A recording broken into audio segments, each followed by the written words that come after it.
get all the news from WTCN TV's expanded news gathering facility. WTCN TV, Channel 11. This is KARE 11 News at 10.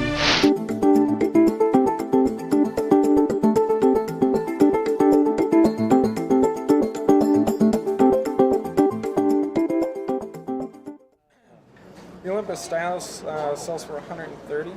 It's an automatic flash. The camera will focus down to 14 inches. There's a flutter of Shutterbug excitement in photo stores this month. It's going to be a new film that loads into the camera, and it's smaller film.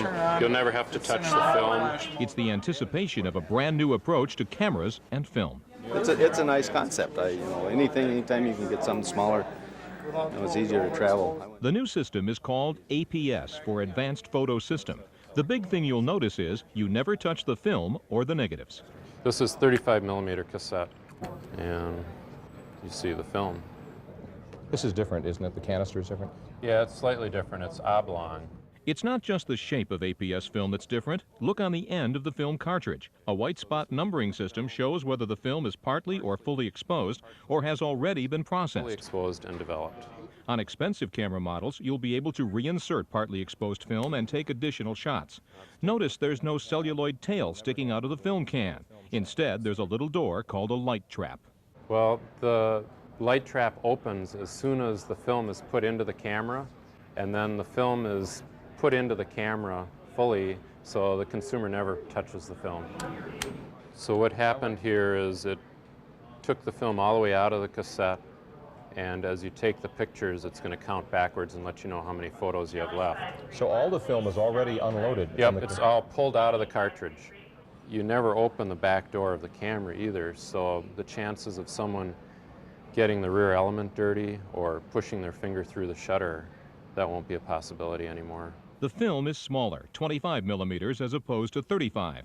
There'll be more shots per cartridge. The film is thinner now, so they can put more exposures into a smaller cassette. Two magnetic strips on the film itself record information about each exposure that later will be printed on the back of each print. That's another new feature of APS, the prints. With 35 millimeter film now, you take one kind of picture and the processor prints it that way, usually 4x6. With APS cameras, you can select any one of 3 formats. So let's take a look at the 3 formats. This is the C format. The standard full-frame print. This is the HD TV format. Will be a wider angle shot. And finally, this is the panoramic format. Will be like a 4x12 enlargement print. It'll be a larger print. When you get your prints back, there are no more strips of negatives. You get this thumbnail print index, and it will show you the prints that you're going to actually see. So you won't have to look at negatives anymore, and they'll all be numbered, so you'll be able to go into your processor and say, I want a C format of number 13.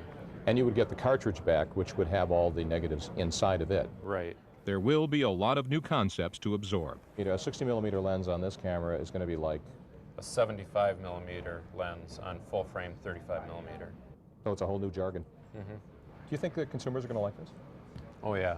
For the right person, it'll be easier to use. What do you like about it? The size.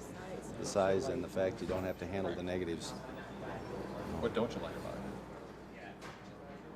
I just bought a new camera. Don't worry. Photo stores say 35 millimeter is going to be around for a long time, regardless of the success of APS. Alan Costantini, KARE 11 News, Golden Valley.